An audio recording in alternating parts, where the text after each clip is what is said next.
Hi everyone, welcome back to the channel, welcome back for another video. Today I have done a ginormous U-turn and I have decided that I am actually going to do this fusion. If you saw my video last week, you'll see that I was kind of treating him like a spirit HP nuker, and when I saw his damage I just didn't really think anything of it. I thought he seemed just mid across the board. That hasn't changed. I do not think this champion is going to change my account, but the way I'm looking at it is I'm kind of preventing FOMO. I don't want to skip it and then see something really cool with it later and wish I'd done it. So I figured I've got resources. Let's just do it. Let's just do it. Like, why not? We don't have to spend too much to get it done, surely. Let's take a look. Guys, before we move ahead, just letting you know there's a new player promo link. It's going to be written in the pinned comment and the description of this video. If you're looking for a fresh start in Raid, maybe you just want to try the free-to-play life, it's going to get you off to a solid head start with a legendary and 3 epics as you level up your account. Here's what you need to do. You'll want to log out of Play and Play on your PC and uninstall the game. Click the link in the description and register with a brand new email address.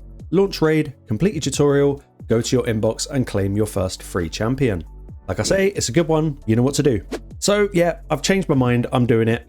I'm just going to do it. I've got the resources. I can't really complain. So what is it that's actually made me change my mind? Well, like I mentioned in the intro, I kind of stopped treating him like a nuker because I think ultimately he's just kind of not. His kit screams nuker, but he's kind of not. What I'm actually excited by with this guy is the A3 with the Shatter debuff. Now, I do actually have Shatter elsewhere on my account, and I've got that on Thor with this relic here, which we got from Chaos Awakes last time. That was incredibly lucky. I have noticed that Thor's damage with Shatter is just huge compared to, you know, his normal huge damage. And I thought, cool, what would that be like on an actual whole team, which is exactly what this A3 skill does. So I think it's kind of Shatter that's changed my mind ultimately. But I said I was going to wait for the summon rush, and I can totally see why people were disappointed by this.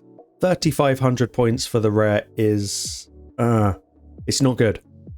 It's not good. That's a whole lot of points. That's an incredibly expensive summon rush. But I've worked out how I'm going to do it. I'm going to do, I think, a few sacreds. I'm going to pull 3 voids, simply not because there's an event going on, but, you know, what if you get Shuzan, and I'll always take another copy of Shamail. I'm going to pull, I think, 4 sacreds, 3 voids, and then I'm going to make the rest up with mystery shards, which obviously I won't subject you to on camera. That's going to be long. That's going to be really, really long, but there is also a champion training event going on at the moment, and I'm kind of out of food champions, so I think the whole thing's going to kind of tie in nicely. So rather than making this video really long and ranty like the ones I was putting out last week, let's pull some shards. So let's look at what's available. Luckily, nothing is kind of jumping off the page. I already have Black Tusk, so I'm really, really lucky. So what I think I'm going to do is just not put any champions in here. I'm obviously got Shuzan and Shamail in there, so let's just do it. I'm only going to pull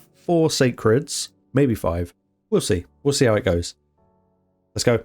Legendary on the first hit would be very nice, but obviously not going to happen.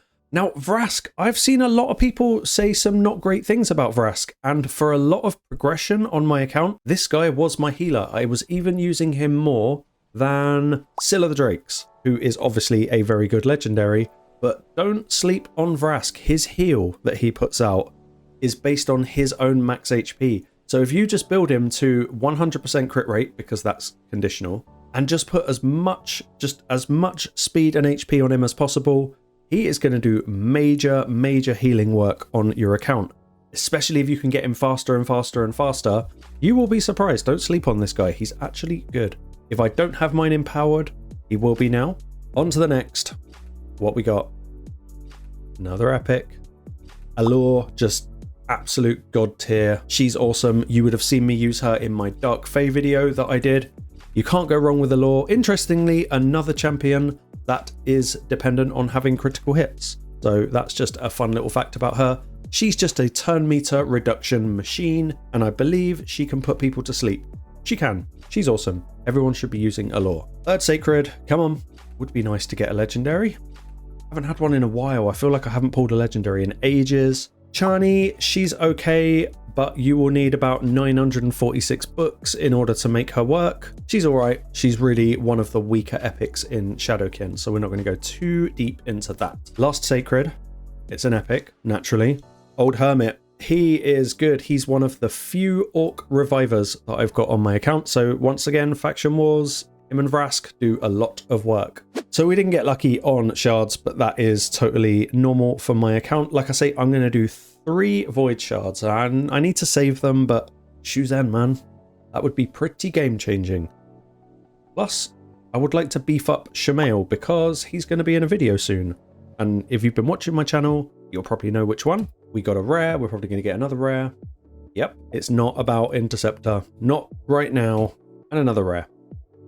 It is what it is. I didn't expect anything else. So let's just check our progress and see what I've got left to do. I am at 2470. So I've basically got to pull like 1,000 mystery shards. Now, we're going to YOLO 1 more sacred, and then I will pull less than 1,000 mystery shards. Oh, oh no. Septimus. There was once a time where this guy was just the be-all and end-all one-shot spider. I mean, he's still very, very cool. I already have a copy of him, so I might actually empower him if I don't have my faction guardians. He's very cool. He's just an absolute massive smacker of a champion. You'll probably find some really interesting old-school tactics videos on this guy if you go looking on YouTube. Maybe I will revive one of those one day. We got a legendary. We can't really complain. It's not one that I wanted, but you can never tell. So we're doing all right. We've got 2,970. So I've got to pull 530 mystery shards, which I'm obviously not going to subject you to because it's going to be miserable for me. You don't need that misery too. So there we go. I've changed my mind on the fusion. I'm now going to go hard on mystery shards, and yeah, there's champion training going on as well, so this will get me all the food that I need. So yeah, it's basically, I'm in fusion mode now, so I need to be very, very careful about what I spend, because we are inevitably going to have a champion chase coming up, as well as the Leo event. I'm actually going to use all of my saved champion fragments here. I've got Quintus, Jinro, Gronjar, Chromax, and Bells. None of them are pulled. They've been sat there for ages. I'm probably going to pull them so I don't have to rely on any other shards. That's all from me today. Hope you enjoyed the video. Please like and subscribe, and I'll see you on the next one.